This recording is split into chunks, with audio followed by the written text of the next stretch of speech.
Hello guys, आपका मेरे channel smart study में स्वागत है। आज हम शिक्षा निदेशालय की तरफ से दी जाने वाली कार्यपत्रक नंबर 14 करेंगे, जो कि क्लास 8 की है और विषय है हिंदी दीवानों की हस्ती।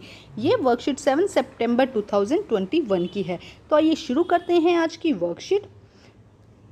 आज की पाठ्य पुस्तक में वसंत के पाठों पर आधारित इन कार्यपत्रकों के माध्यम से विभिन्न पाठों पर चर्चा की जा रही है। आइए इसी क्रम में आज दीवानों की हस्ती कविता की कुछ पंक्तियां चर्चा करते हैं। किस ओर चले यह मत पूछो, चलना है बस इसलिए चलो, जग में उसका कुछ भी लिए चले, जग को अपना कुछ भी दिए चले। देखो क्या कह रहा है। इन पंक्तियों के माध्यम से कवि कहना चाहते हैं कि हम किस दिशा में जा रहे हैं यह हमसे मत पूछो, या हमारी मंजिल हमसे मत पूछो। देखो किस ओर चले यह मत पूछो, चलना है बस इसीलिए चले, मतलब हम चल रहे हैं, ये हमसे मत पूछो कि किस जगह जा रहे हो, हमारी मंजिल का तुम मत पूछो कि कहाँ जा रहे हैं। हमारा ध्येय बस चलना है, हमारा मतलब कर्तव्य क्या है, सिर्फ चलना है। इस यात्रा में संसार में जो कुछ हमें मिला है वह हमने ही लिया है, और हम इसके साथ साथ हमसे जो मदद हुई हमने भी वो की है। देखो क्या कह रहा है, इस संसार जग से उसका कुछ लिए चले। क्या कह रहा है, इस यात्रा में संसार से जो कुछ हमें मिला है हमने वो लिया है। जो भी चीज़ें, देखो हम कह सकते हैं, हम जब चलते हैं या हम कहीं अपना सफ़र तय कर रहे हैं तो हमें बहुत सारी चीज़ें चाहिए होती है ना। सफ़र का मतलब यहाँ ज़िंदगी के सफ़र से बात है। तो हमें अब सांस लेने के लिए, खाने के लिए बहुत सारी चीज़ें जो भी चाहिए हमें संसार से मिला है, और इसके साथ भी जग को अपना कुछ दिए चले। हम क्या कर रहे हैं, साथ में अपनी मदद, लोगों की मदद करे जा रहे हैं। इसके साथ साथ हमसे जो मदद हो पा रही है हम वो भी मदद कर रहे हैं। आगे देखो क्या कहा गया है, अच्छी इंटरेस्टिंग कविता है।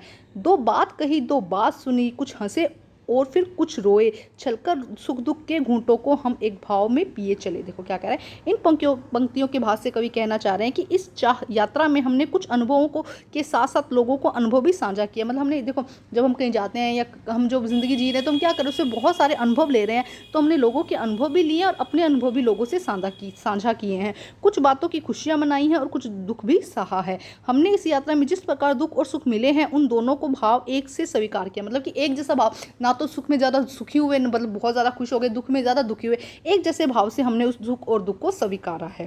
तो इंटरेस्टिंग वर्कशीट थी। अब देखते हैं फटाफट इसके क्वेश्चन से। देखो अपरिचित शब्द मतलब जग मतलब कि संसार, और छक्कर मतलब कि क्या होता है, मन भर या जी भर करके। देखो छक्कर मतलब कि जी भर के, मन भर के हमने ये संसार जो है वो जी रहे हैं। अब इसके कुछ क्वेश्चन आंसर है जिन्हें हम सोल्व करते हैं। देखो 5 क्वेश्चन दिए हैं, उसके बाद एक्टिविटी है। पहले हम क्वेश्चन करते हैं 5 क्वेश्चन। देखो क्या कहा गया है। देखो प्रश्न नंबर 1, कवि अपने जाने की दिशा या मंजिल के बारे में पूछने से मना क्यों कर रहे हैं।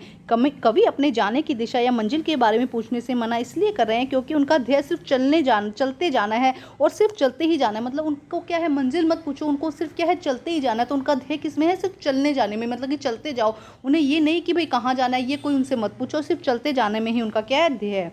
प्रश्न नंबर 2, जग में कवि को क्या मिला है।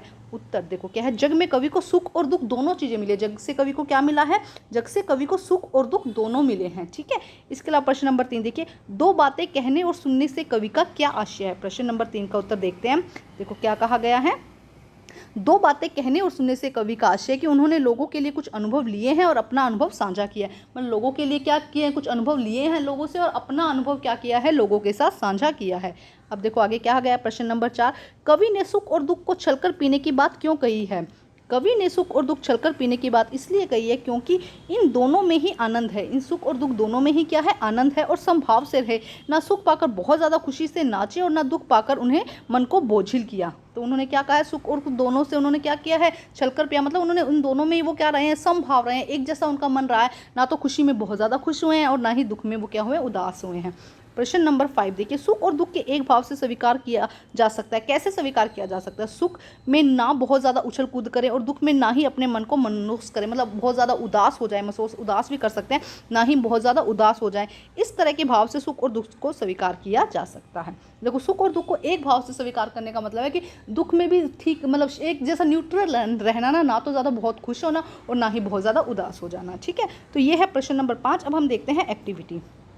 तो देखो इसका आंसर क्या हो जाएगा, गतिविधि। देखो क्या कहा गया, उपरोक्त पंक्तियों में आपको कौन सी बात सबसे ज़्यादा अच्छी लगी और क्यों, अनुच्छेद के रूप में अपने विचार लिखिए। तो आपको क्या करना है, कौन सी बात आपको बहुत ज़्यादा अच्छी लगी वो यहाँ पर लिखनी है। तो उपयुक्त पंक्ति में मुझे सबसे अच्छा लगा कि कवि कह रहे हैं कि किस दिशा में जा रहे हो यह हमसे मत पूछो, अर्थात हमारी मंजिल आप हमसे मत पूछो, अभी हमें नहीं पता, हमारा काम क्या है, सिर्फ चलते जाना है।